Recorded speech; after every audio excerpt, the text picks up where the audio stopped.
Hey, how can I help you? I have Elvis Presley's medical records. That's definitely different. These are Elvis Presley EKGs. Looks like Elvis suffered from too many deep-fried peanut butter sandwiches. Doctor, that may be the right diagnosis. I don't know. I came down to the pawn shop today to try and sell my Elvis Presley medical records. I think they could be worth a lot of money, which is kind of exciting. And I think that the price is right around $50,000. I'd probably go as low as $40,000, but not much lower than that. These are really interesting. I mean, a lot of people are obsessed with Elvis. Right. Where in the world did you get these? They were cleaning out an office, saw them in the dumpster, and I took them off his hands. Okay. Yeah, he was just an icon in this town. I mean, they basically built the International Hotel around him. At one point, he was the highest paid actor in the world, and it was here in Vegas. Elvis first performed here in the 1950s, and by the 1970s, he was doing hundreds of shows a year. The man was a workhorse, but the king might have worn himself out. Well, I think maybe the most interesting thing is a couple of chest x-ray pictures. Wow, really? Well, I can see why he had a heart attack. I mean, the guy kept on gaining weight, gaining weight, gaining weight, and had Coming a heart from attack. a guy who eats fried food every day.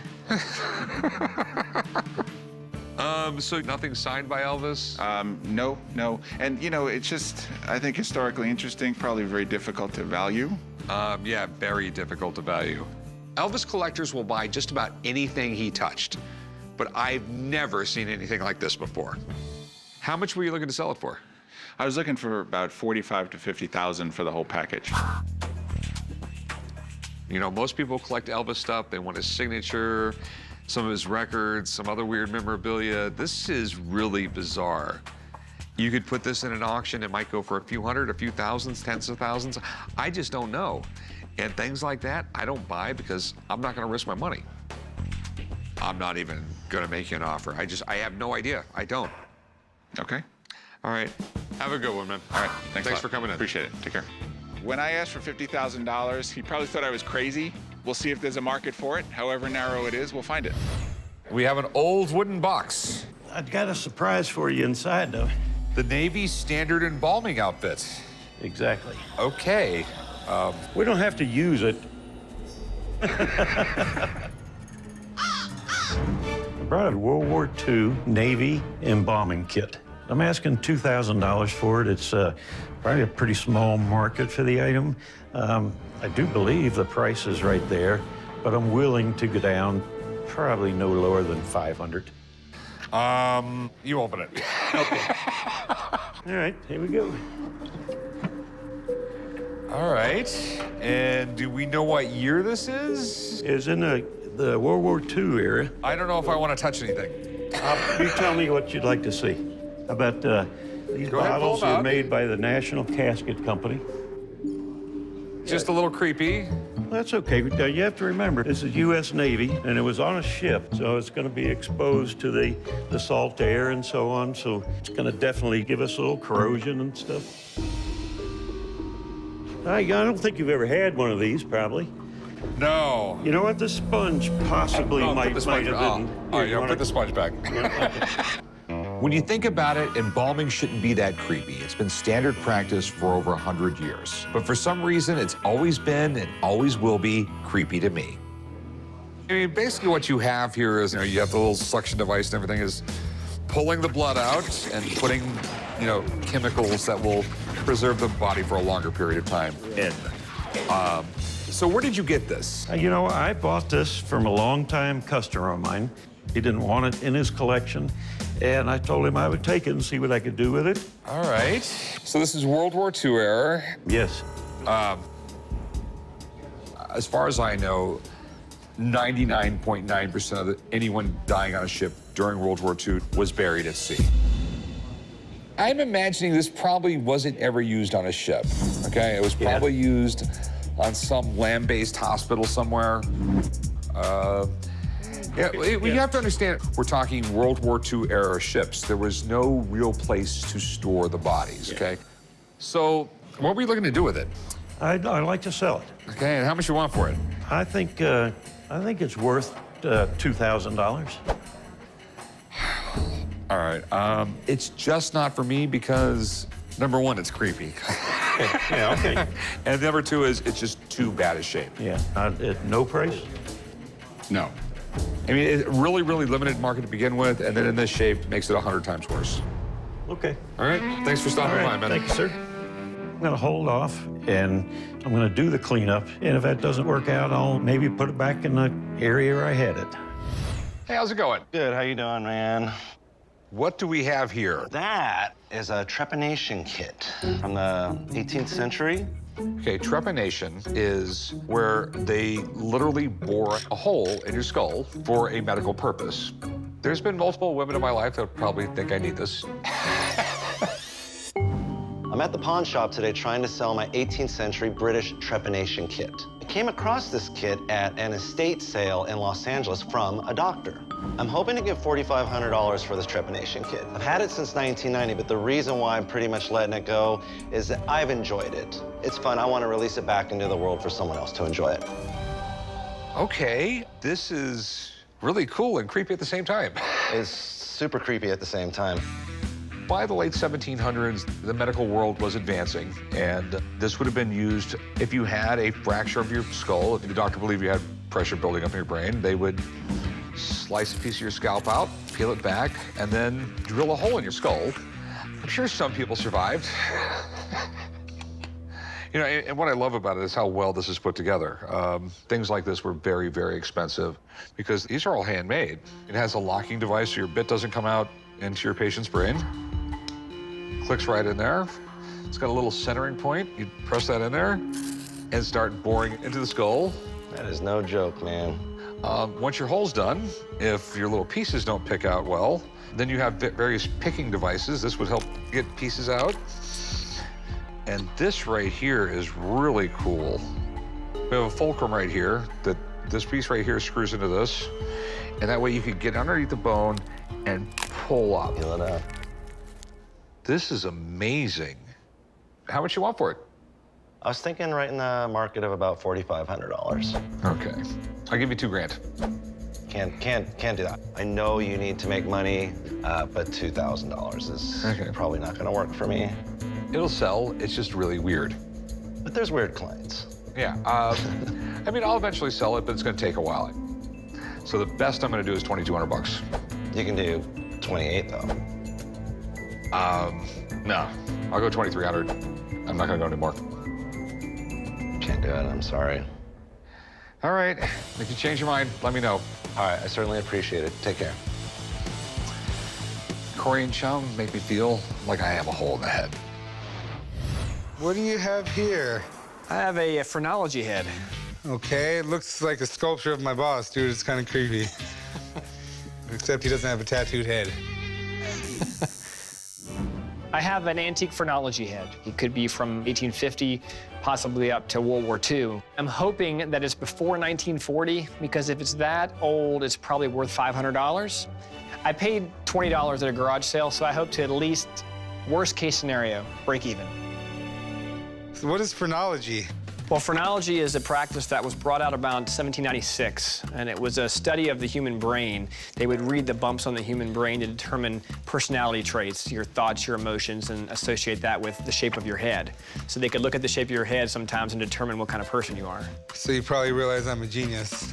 It looks like it. So we got some different sections here. Humor. This is a really small section. Yeah. My humor section would probably take up half of my brain. I don't know if I buy into this whole phrenology thing, but there could be something to it. And it's kind of freaky how much it looks like Rick, especially the big bald head. What do you want to do with it? I'm looking to sell it. Okay, and how much are you looking to get? Maybe around $500. I don't really know how to tell if it's authentic. Hey, Trav, What's up, brother? have you seen one of these things before? Phrenology head. Hey, we've had 2 or 3 of these come over the years. He's asking $500 for it, but do you know how to tell if it's real? We need to take the bottom off to be 100% sure. Let me grab a screwdriver. So what are you looking for? We're gonna check the logo inside and see who the maker is. See that right there? That's the logo of basically a modern company who makes them just to resell. Okay. Yeah, sorry, That's a brother. shame. Well, thanks for finding out for me. Thanks, Trav. Yep, no problem, brother. All right, well, dude, I'd still buy it, but for a lot less than 500. Like $450? Take the 4 off of that. That's a lot less, yeah, than 500. What if we made it an even 100? 50 bucks is about what I'm at, man. What would it take to get you to 60? You know, my boss is really into this kind of stuff. I think I could do 60. 60 bucks. Yep. Deal. Meet me over there at the counter and we'll write it up. All right. I invested $20, didn't know exactly what I had, sold it for 60. I'd say that's pretty good, so I'm really excited. I'm walking away with $40 in my pocket. Have you guys seen a book on 19th century mechanical movements? No. The package No. was delivered. No. Chum, get out of my seat. And what is that? It's the Phrenology head. Chum bought this because I guess it reminds him of you. See this part right here? Love of family? Yeah, that part doesn't exist in your head. It's shaped. It's all flat right there where it should be round. Selfishness right here. You see how perfectly your head moves to that contour? It's like perfect. You are really, really selfish. Okay, this is not even pseudoscience. It has nothing to do with reality whatsoever. You know what? I have a pretty good read of you, Rick. I'm gonna go find Antoine. You know, he's your friend. Oh, look, I can see the judgmental bump in your head right there. My head's not lumpy. God, dude. Get over yourself. My head's not lumpy. Hey, how's it going? Good, sir. How you doing? Good. So what do we have here? Well, this is a scarlet fever warning sign, and it's unusual because most of these signs were discarded naturally because of scarlet fever. Okay. You don't have scarlet fever, do you? Well, the scarlet fever sign came from a family in Pittsburgh, Massachusetts. I have no need for this particular sign in my collection right now, so I'd like to sell it. I'm hoping to get $100 for the scarlet fever sign, and I guess the lowest I would take would probably be $30. I'm not quite certain, but it is a rare item. Notice this house contains a case of scarlet fever. I love that they put it in red. Right. Any person removing this card without authority is liable to a fine from $10 to $100. This was more or less a quarantine notice, to a degree.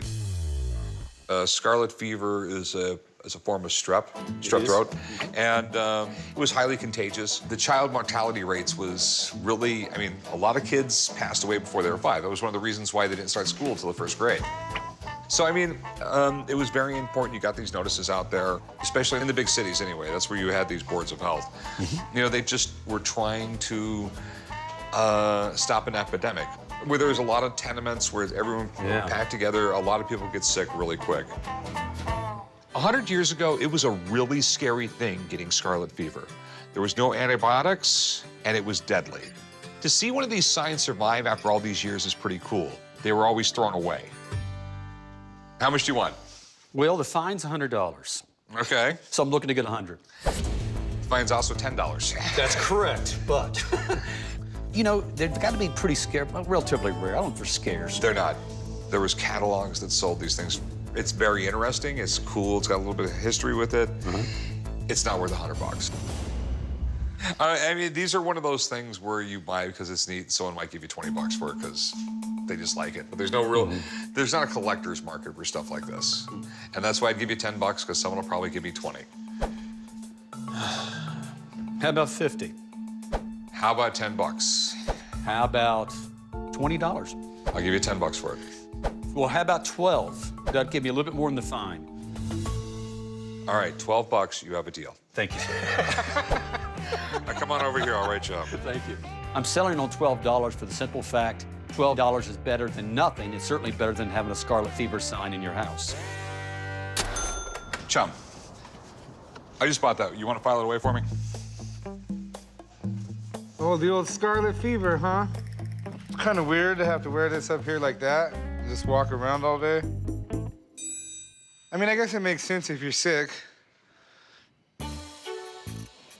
What are you talking about? Why would you put that on your shirt? It's in the famous book.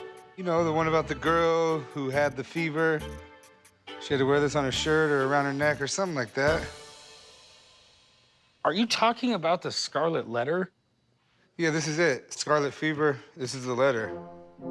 Chum, there's a difference between that sign for people who had scarlet fever and the book about the scarlet letter. They're two different things. I don't think so. She had to wear the letter A on her because she was an adulteress. Yeah, so she would wear this sign around her neck. Buddy, you're confusing the two. Corey. Yeah, that's the sign she wore on her shirt. Will you give it to the girls in the office? You're completely right. She'd have to wear that around her neck. He's gonna try to sell it to somebody, and Do you really want to try to explain it to him? It's less painful if he believes what he believes. hey, I give it to him. At least he kind of knew what the Scarlet Letter was, right? Hey, how's it going, man? It's bad. How are you? What do we have here? It's a solar ray therapeutic apparatus. It's a little small for a tanning machine. Yeah. I've come to the pawn shop today to try and sell my solar therapeutic apparatus. I bought this at a yard sale for 10 bucks. Looked like something I could make a buck on. So I'm hoping to get a few $100 out of it. So you know anything about it at all? No. It says it cures approximately 1,000 different kinds of sickness, maladies, and disease, or injuries, etc. Well, I think it's like medical quackery. It's a machine that's supposed to cure every illness. Back at the time when this thing was made, it was legal to say just about anything about your product. And there were some machines out there with claims from weight loss to telepathy. But most of them, like this one, did nothing at all. And there'd be testimonials and everything else. I mean, I love some of these things. Look here, right here. Man, 65 years old, roundworm. After applying my system 8 to 10 times, large bunches of worms discharged. Oh my God. Sounds like it did miracles. Miracles of making money. Whoever marketed this thing was probably a genius. I mean, people bought these things because people were gullible. Yeah. I'd have bought one. This is basically just a big magnifying glass, and it really seems funny that people would think it did anything else back then. But ideas like this are still around today. Take a look at the back of any magazine. There's ads that promise to grow hair or enlarge certain body parts. It's all the same idea. How the hell does this thing work? According to the instructions here, this would fold out, and there was some sort of like curtain around it. I guess this would help move it around to the right position, and it bolted onto the stand right here. You hung it in the window. It filtered out the bad rays from the sun, and it directed the good rays to the afflicted area. I'd like to point it at the anthill. This thing is so fun and so cool, I'll have no problem selling it. It's weird, it's unique, and collectors go nuts for this kind of stuff. As usual, it comes down to price. And if I can get this thing for $100, I'll probably double my money on it. So what do you want to do with this thing? I'd just like to sell it. Really like to get it out of my garage and into somebody else's. I'll tell you what, I'll give you $100 for it. Take 150 if you want to give it to me. No, $100. So I don't think anybody else is going to buy it off you. Well, $100 is better than nothing. I guess $100. All right, $100, man. Hey, Chumley, go write them up on this stuff. I only paid 10, so I'm pretty happy with what I got. It's $100 in my pocket that I didn't have when I walked in the door. How can I help you? I was looking to sell this today. It is a Master Violet Ray number 11. Okay. What is it? Some people call it a medical quack kit. Some people actually thought it would like help to heal people, headaches, baldness. We should try that out. I came down to the pawn shop today to sell my Master Violet Ray number 11. My mom actually found it at a garage sale. I'd like to sell it for $100. I'd take a minimum of $50. These were very popular right around 1915 and later. This is a period in time when X-rays just came out. People really began to get fascinated with things like this. And remember, they could basically claim anything. So the cooler, weirder your device is, the more it had to work, right? Sure. Back before we had a Food and Drug Administration, you could make just about any medical claim with a product without any kind of proof. People made all kinds of wacky, weird devices that were supposed to cure every single disease. The theory behind all that was the body runs on electricity, so therefore if it had more electricity, it would work better. Sounds logical, sort of in a twisted, weird, quacky kind of way. Does it work? It does work. It gives Okay. you a little shock. All right, chum, plug it in. Let's try the one that cures baldness. That's just nutty. Hold it. Don't do it. Don't do it. It's just weird, man. Did you shave your arms? Will you please? It's a. We know that. Ow! This thing's a little scary, but the fact that it actually works is a huge plus. We better turn that down. Yeah, let's turn it off. Okay. People collect old quack medical devices, and this one's so weird, I'm sure it'll sell. So how much did you want for it? I was thinking, I don't really know, maybe like 100?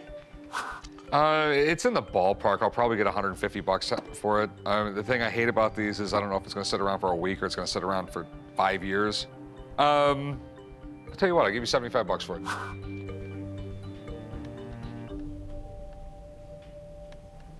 Sure. Write her up, chum. Don't let me catch you using this later.